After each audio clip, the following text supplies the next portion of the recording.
This is WWE superstar Drew McIntyre, and you're listening to the WWE Podcast. The champ is the one that everybody wants, me. Becky Lynch is going to WrestleMania. Claymore! Austin 316 says I just whipped your ass. This is my iron. You're going to acknowledge me. What's going on, everybody? Let's get to the mailbag, dig through them. I'll pull out a couple of those handwritten notes and see what you guys have to say this week. On top of the Saturday night main event that comes to us tomorrow night, if you forgot about it, I kind of did, just because the focus has been solely on Money in the Bank and beyond, and the WrestleMania 42 news that has broken, that WrestleMania is no longer, for WrestleMania 42 next year, is no longer going to be held in New Orleans. We don't know why.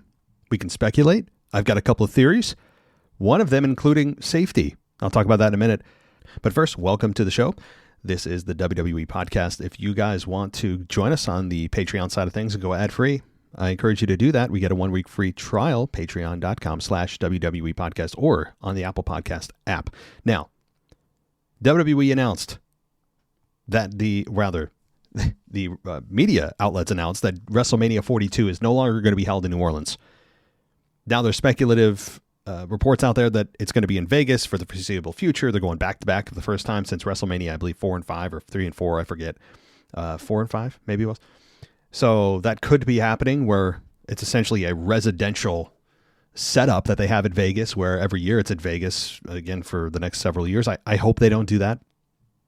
They've certainly made a lot of money in Vegas. It's one of the most popular cities in the entire country, in the entire world, really. Vegas is world renowned. Lots of money to be had there, and it was a very successful WrestleMania. I mean, again, from a monetary perspective. So they certainly could be doing that. There's also speculation that they're going overseas, and that it could be London, or it could be, dare I say, and I don't even want to put it in the universe, Saudi. We are all hoping it's not Saudi. I despise every event that is in Saudi. I don't like the crowds. More often than not, it doesn't feel authentic. It's it's a lot of propaganda shoved down your throats by the government, that during every single event they show you how safe the city is, and how it's progressing, and all these sorts of things, and how fun it is, and how nice the scenery is, and hey, come on and visit Saudi. I really am not about that.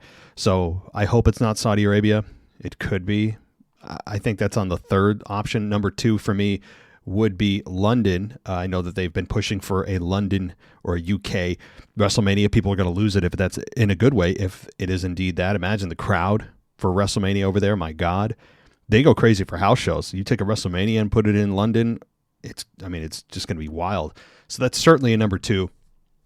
Number 1 for me, I do think, is Vegas, but again, if it's in London, it'd be fine. We'll get the chants all night, which it's not my favorite. Those PLEs that we get every chant every 5 seconds, and you can't even see what's going on in the match because you're so distracted by whatever the hell they're chanting. You guys know how I feel about it. It's just not my favorite.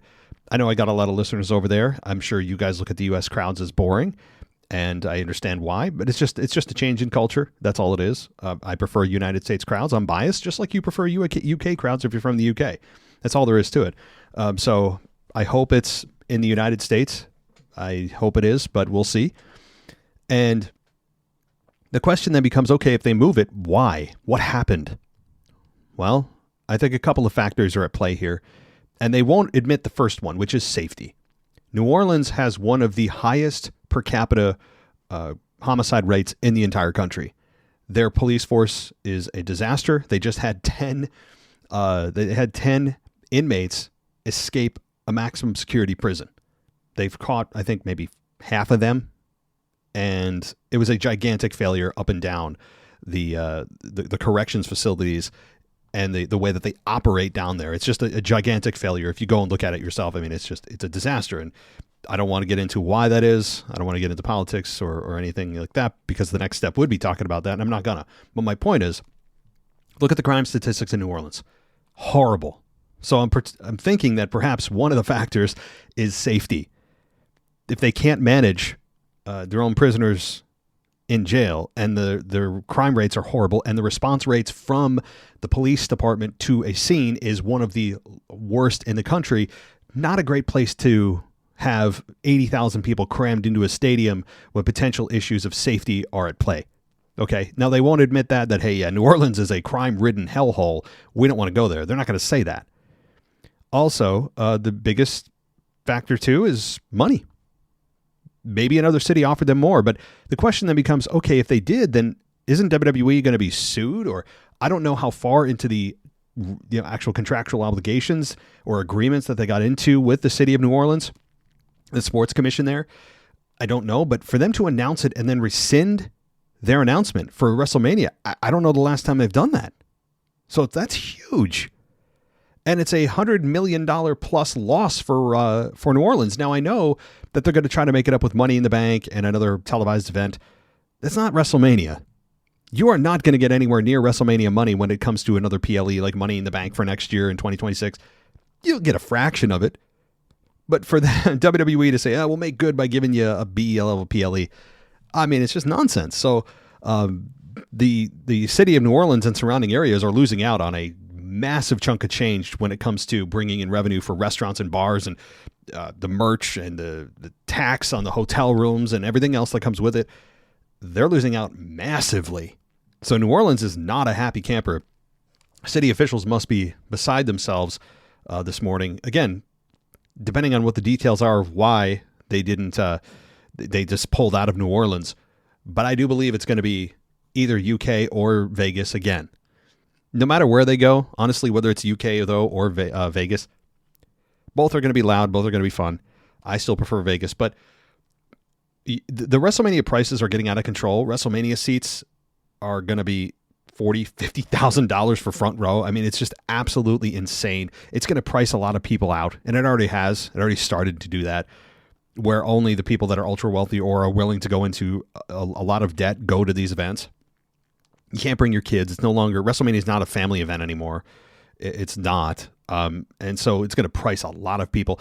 I mean, I know that there were B-level PLEs that went through London and the UK and Europe that were 3 times the price that if they were in the United States. Imagine what the price for WrestleMania tickets are going to be overseas, if it is in London or wherever. Imagine WrestleMania prices. It's going to be like $100,000 for a front row seat. And I mean, US dollars, which I think the pound and the dollar are almost the same. So it's going to be, I mean, an absurd. I don't care what the card is. I don't care if they were able to resurrect the entire cast of legends in WWE. If they were somehow able to resurrect Eddie Guerrero and Andre the Giant and Roddy Piper. I mean, I don't care what they were able to do and create the most epic card you've ever seen in your life. It's not worth $10,000. I'm sorry. I mean, unless you've got money to burn, most of us don't. It's going to be absolutely out of our mind expensive. So even if you're excited and you're listening to me or you're overseas and you're like, oh my God, if you're in France, if you're in Germany, if you're in Spain, you're like, hey, maybe I can make the trip to London. Again, that is exciting. It is a lot closer. But the question is, are you willing to shell out that kind of money to go to a WWE event? Is it worth 4, 5, 6 hours of your life to blow potentially thousands of dollars? Even if you get crappy seats, it's going to be £1,000 or $1,000 or more because of the time that you take to get there. Hotel, likely. You're going to likely buy 2 tickets for both nights. On top of the hotel, on top of the food, on top of the merch you're going to buy, on top of the ancillary random expenses you're going to incur, parking, all that. Is it really worth it? I don't know. I mean, look at this year's past WrestleMania where they had tickets that were $10,000, $20,000, $30,000, $40,000 on StubHub, and they had the main event that you saw this year. Imagine coming out of that main event feeling the way you did, just blowing $10,000 on a seat and walking out feeling like that with the finish you got at this year's WrestleMania. I mean, imagine the buyer's remorse. Wow. So we need to just pause here and we'll see what WWE does and more news to come on that. Now, let's get to the emails here. We're going to run through a Saturday Night Main Event prediction show as well. We'll do that on the second half of the show. But let's get to the emails, and let's start with Darren. He says, to answer the question about the Iron Man match, that's right. Remember, if you don't remember, guys, I asked the general audience, who would you want to see in a 60-minute Iron Man match? You said, I would like to see them do it. As for the matchup, Gable versus El Grande Americano. But no, really, I'd like to say Gable versus Gunther. And for the female side, Bianca versus Io Sky. I know we've already seen both of these, but that's who I would trust. Some other options would be Roxanne Perez versus Liv Morgan. Maybe Demon Finn Balor versus Jacob Fatu. Great selection here, Darren. You have to look at not just the dream match in terms of star power, but who could actually do this? Who is capable of going the distance and making it interesting? And what we're looking for here are pure wrestlers, right? Notice we're not saying Randy Orton here. We're not saying some of the big stars. You're not saying Roman Reigns. These are the amateur, almost the amateur style background wrestlers. And that's exactly what you've presented here. Chad Gable versus Gunther. My God, yes. Bring it on. We've already seen them go 20, 30 minutes before. They're already halfway there. They put on, all 4 of their matches were incredible. Incredible. Or 3. Did they go for a 4th and didn't do it? I don't know. It was 3 or 4. They had that series that was just absolutely awesome. Bianca and Io, yes. Both of them more than capable as well. Love it. Thank you, Darren.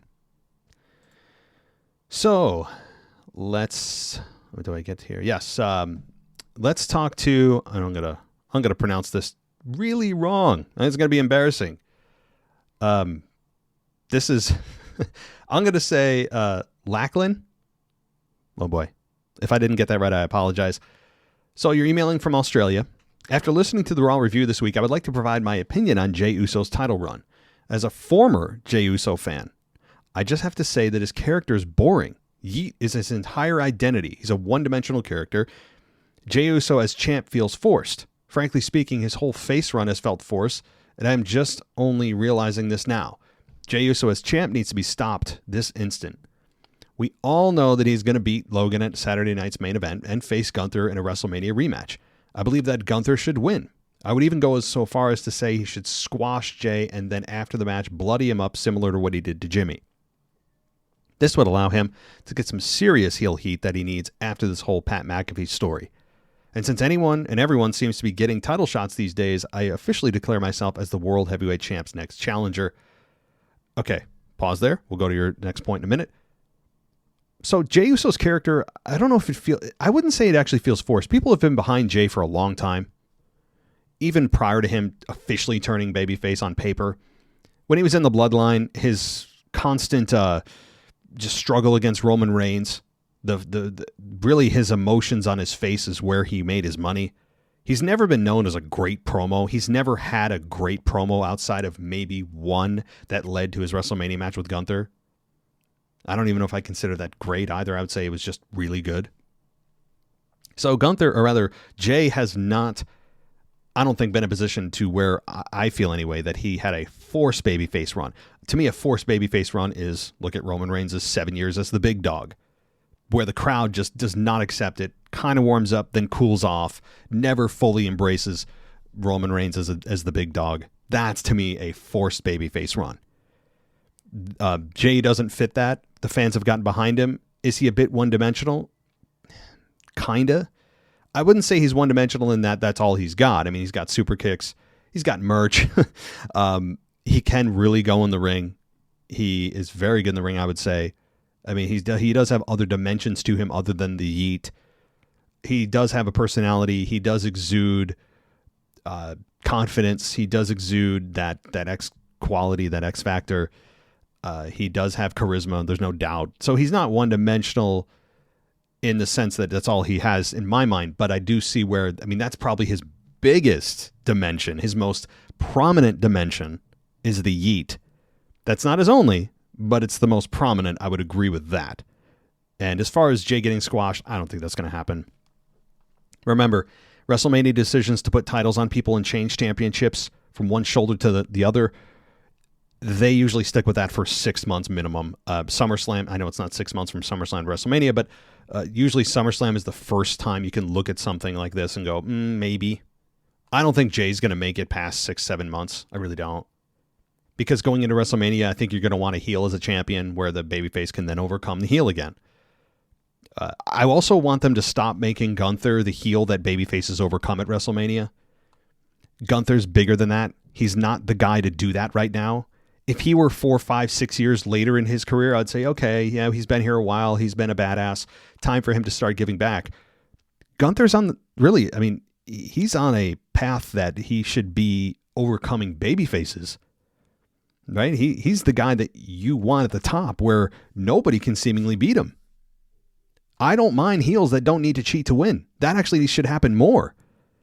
Heels that are just badass that you hate but are better than the babyfaces, I think should get more heat and do. But too often we lean on champions that are heels that also cheat to win. And sure, I understand why that happens. But wouldn't you hate somebody more and want to see somebody get beat more that's just better than the babyface and have somebody that's simply better where the heel doesn't rely on brass knucks or a low blow or ref distractions or outside interference to have them actually win? You'd want a babyface that's just better to finally come up and stand up and beat him. So it also kind of lessens the championship that heel is holding because then they're feeling like they're illegitimate champions. So you can be unlikable, but also better than babyfaces. That is a thing. They're not mutually exclusive. And I think WWE needs to remember that. You don't need to be always looked at as not as good of a wrestler if it was straight up where you know if the babyface and heel were going face to face that heel would lose or that babyface would win. There can be situations where heels are just better, even if they're bad people.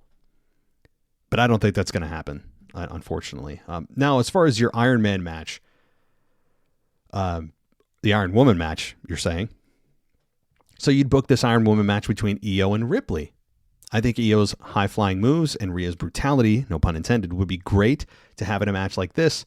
And I would like to see it at Evolution. Love the podcast so much. That is all for me. And, awesome. Thank you. Thank you so much. And notice the commonality here. Io is in both of these selections here for the women. Io is a perfect candidate, and I see why. Ripley, I think, is also perfectly fine. How about Ripley and Bianca for 60 minutes? I like Io and Ripley, but how about Bianca and Ripley? I like that too. Thank you. All righty. Let's go to, let's see here. All right, DJ. It was a very busy weekend of streaming live wrestling PLEs. TNA is Under Siege. Saturday night's main event, and then Sunday is TNA's Border Brawl, NXT's Battleground, and AEW's Double or Nothing. With all these wrestling events happening in just a short amount of time, it feels like the best wrestling it's the best wrestling that it's been, and it continues to thrive. All right, so let's get to it. Your predictions. Main event, Jey Uso versus Logan Paul. You're saying Jey Uso retains, but it seems that Jey might be on a borrowed or placeholder in his title reign until Seth regains it at SummerSlam. But then don't forget about Gunther, who's also entitled to the all-important championship rematch. All right.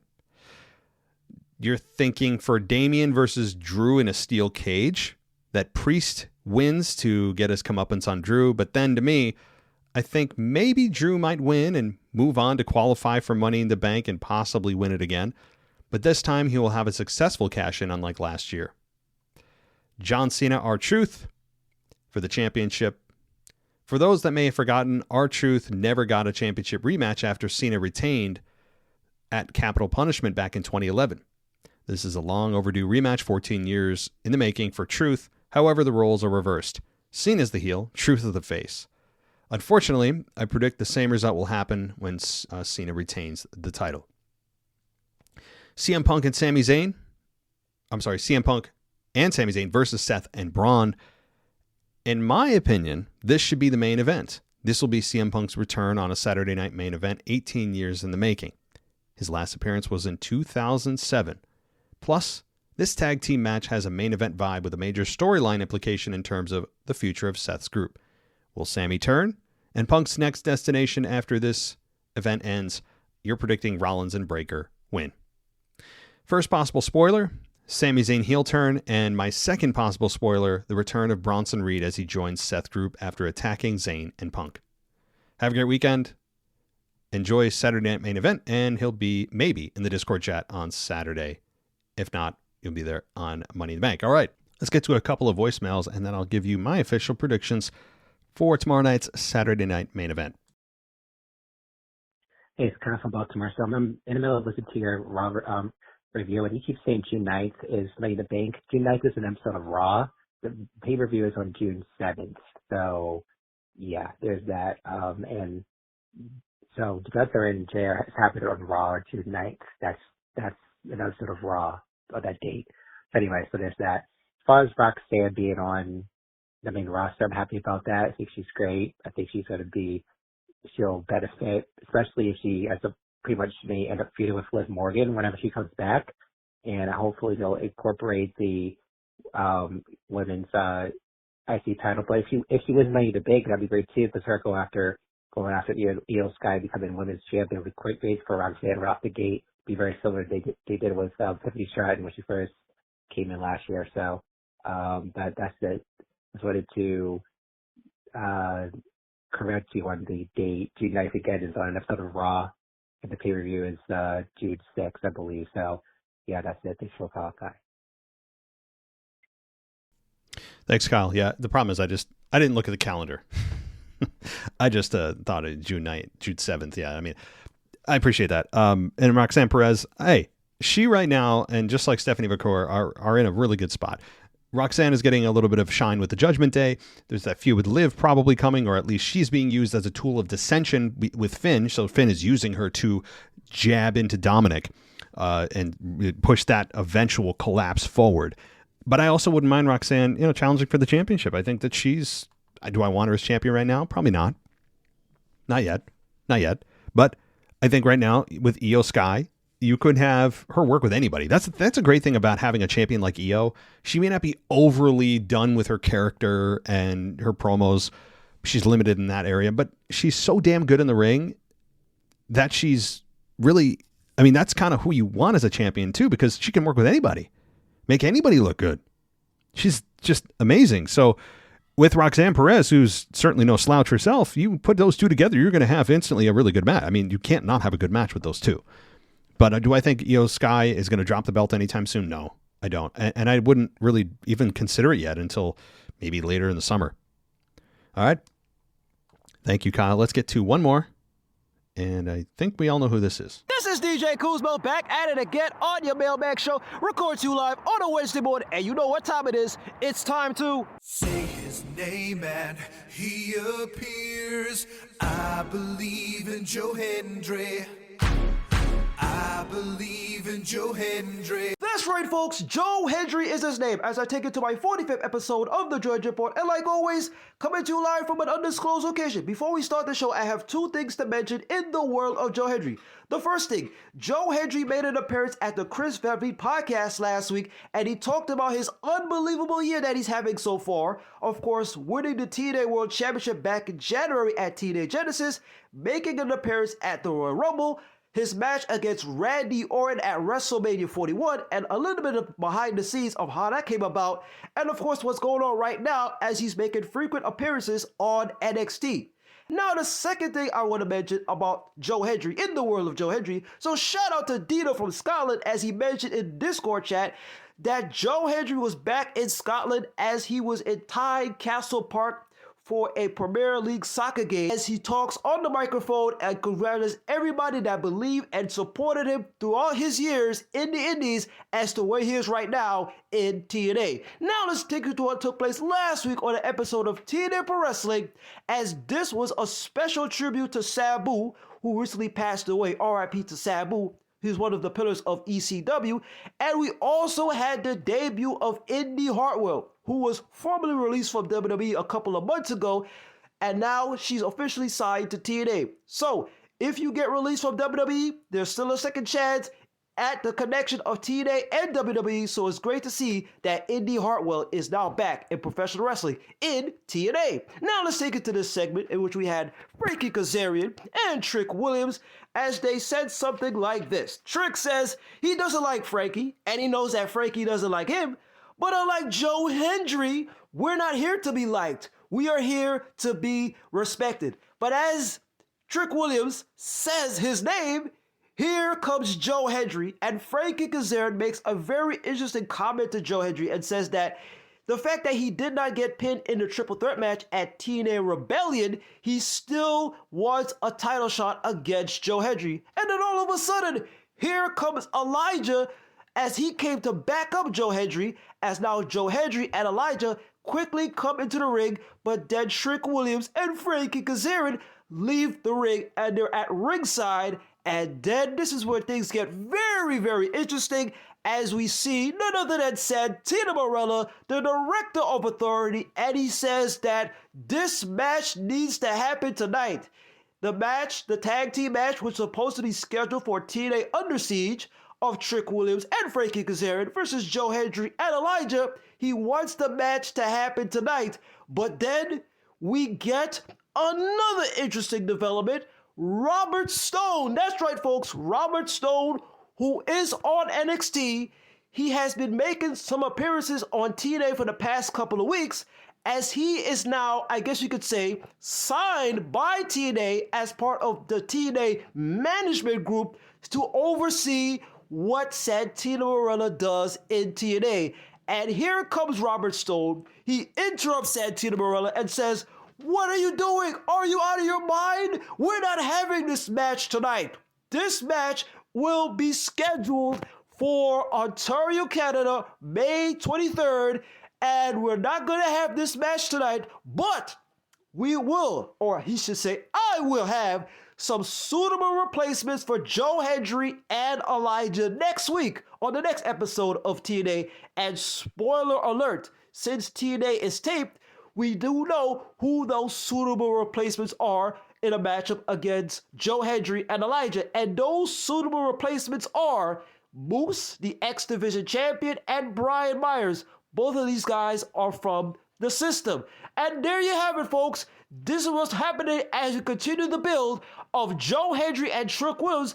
As of course, this Friday, May 23rd, live from Ontario, Canada, we're going to have Trick Williams and Frankie Kazarian versus Joe Hendry and Elijah. And this Sunday, May 25th, live from Tampa, Florida, NXT Battleground for the TNA World Championship, it will be Joe Hendry versus Trick Williams. But before we get to that, we must get to this very interesting concert appearance on the episode of NXT.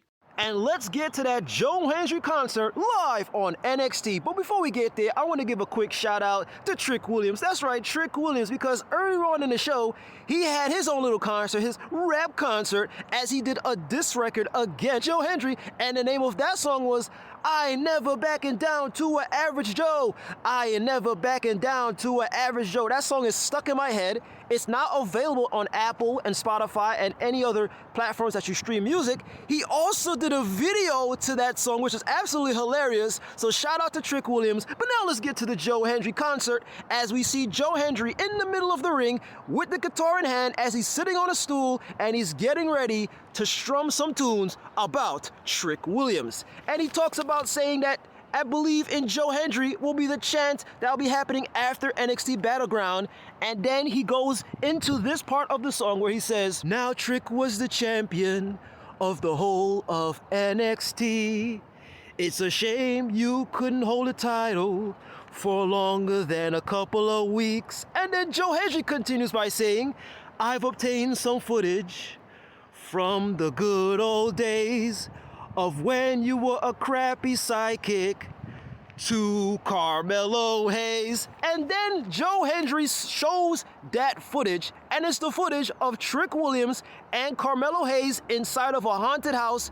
This was taking place from Halloween Havoc 2021. We see Trick Williams getting so scared as he's like, "Oh my God, Carmelo, I think we need to get out of here because you hear somebody coming." And then all of a sudden, as Joe Hendry continues to show this footage, we see a man, which obviously was Dexter Lumis, but Joe Hendry photoshops his face onto Dexter Loomis's body, and then Joe Hendry replays the clip of Trick Williams screaming over and over and over again as everybody in the crowd was laughing as they're seeing this happening because, you know, Trick Williams is such a big macho guy, but to see him screaming like a little girl was just absolutely hilarious. Anyway, after when we show that footage, Joe Hendry continues on with the song and he says something like this: whoop that trick, whoop that trick. Everybody says Mellows. Well, I can't say the B word, so I'll say itch. Mellows itch. Whoop that trick, whoop that trick. Everybody else says Mellows itch. Whoop that trick, whoop that trick. You know the rest. As that song continues to be sang, here comes Trick Williams, very angry at Joe, and he said, that was the past. Nobody lives in the past anymore. And then the crowd continues to chant, Mellows itch. Mellows itch. As Trick Williams enters the ring, and then he sucker punches Joe Hendry with a cheap shot, and then he goes for the roundhouse kick to Joe Hendry as Joe Hendry lies down on the mat. But then, as Trick Williams is about to go for the trick shot, here comes Joe Hendry as he gets up and picks up the spare guitar. He picks up the spare guitar, and I guess in homage to Jeff Jarrett, he hit Trick Williams with the guitar to the knee. Trick Williams is lying down on the mat in pain. Then Joe Hendry goes for the standing ovation chokeslam on Trick Williams. Joe Hendry lifts up his TNA World title and says that at the end of the day, Joe Hendry is still the champion of TNA. Could this be a foreshadowing of what we might see at NXT Battleground this coming Sunday? Live from Tampa Bay, Florida. Let's see what happens as the continuation of this build goes on between Trick Williams and Joe Hendry. And don't forget, folks, this coming Friday, live from Ontario, Canada, TNA Under Siege, it will be Joe Hendry and Elijah versus Trick Williams and Frankie Kazarian. Always remember to believe, say his name. Always remember the words that Joe Hendry says anytime, any place, at any show. And most importantly, always remember to do this. Wave your hands from side to side and say, oh, I believe in Joe Hendry. Joe Hendry is so prestigious. Once again, this is your guy, DJ Kuzmo. Have a blessed week. Be kind to one another. Stay safe, my friends. Believe and peace. You know, TNA should certainly give you some kind of royalty payment every single time that a new viewer comes on the show and they're able to somehow trace it back to you. They should give you some kind of royalty because at this point we're just kind of doing a multi-show review where I'm talking about the upcoming PLE. You give us a pretty extensive TNA and Joe Hendry report there, and it's good to hear. Yeah, it's really good to hear. I think with Joe Hendry, we're all, again, anxiously, those of us that are main roster viewers are anxiously waiting for him to just finally debut. But getting all this publicity just in the TNA realm and NXT realm is a good thing because it allows him to grow and find out who he is and continue to get ready for the big show. I mean, I know he's dipped his toe in, but really it hasn't happened officially yet. So thank you for the TNA update. Thank you for Trick Williams and giving us updates on the Trick Williams and Joe Hendry program and everything else in between. So, all right, let's get to the TNA. The predictions, my predictions for this coming Saturday night, tomorrow night. What's going to happen? Let's start with John Cena and R-Truth. This is going to be fun because I'm going right for it. John Cena wins. But I have made a case for R-Truth to win. Win for a day. Just a day. Have him 24 hours as champion. Let him celebrate. Let the fans go crazy. And then John Cena wins it back. Or rather, it have to be a 48-hour run on Monday Night Raw. So he get it for 48 hours. People are going crazy. R-Truth opens the show on Monday Night Raw. He gets his flowers. The fans can have a moment with him knowing that it's probably going to be a few minutes before he loses the belt again. John Cena challenges him or forces him to put the belt on the line. R-Truth complies. Main event, and John Cena wins it back. I mean, that's what I would do, but I don't think they're going to do that. I think John Cena wins and then tries to get more heat by brutally beating down R-Truth. Does Cody Rhodes come back here? I think there's a strong possibility. We haven't seen Cody Rhodes in over a month. It's been a nice breath of fresh air without him, seeing what WWE looks like, giving the fans a chance to relax on him as the fans were starting to turn a bit for the first time against him. So it's possible R-Truth gets saved by Cody Rhodes here at the end of the show. I think it is going to end the show. I would put R-Truth at the end of the show with John Cena. Why not? It's going to be fun. There'll be moments where you believe he could win. Oh my God, they could do it. The crowd's going crazy. Ultimately coming up short. As far as the Braun Breaker Seth Rollins tag team match versus Sami Zayn and CM Punk, Braun Breaker and Rollins have to win this. They need a staple win. Sami Zayn will take the fall. They'll protect Punk here. Maybe Sami Zayn does turn at the end. Turns on Punk in frustration. And I wouldn't hate that. Sami Zayn could be the third member.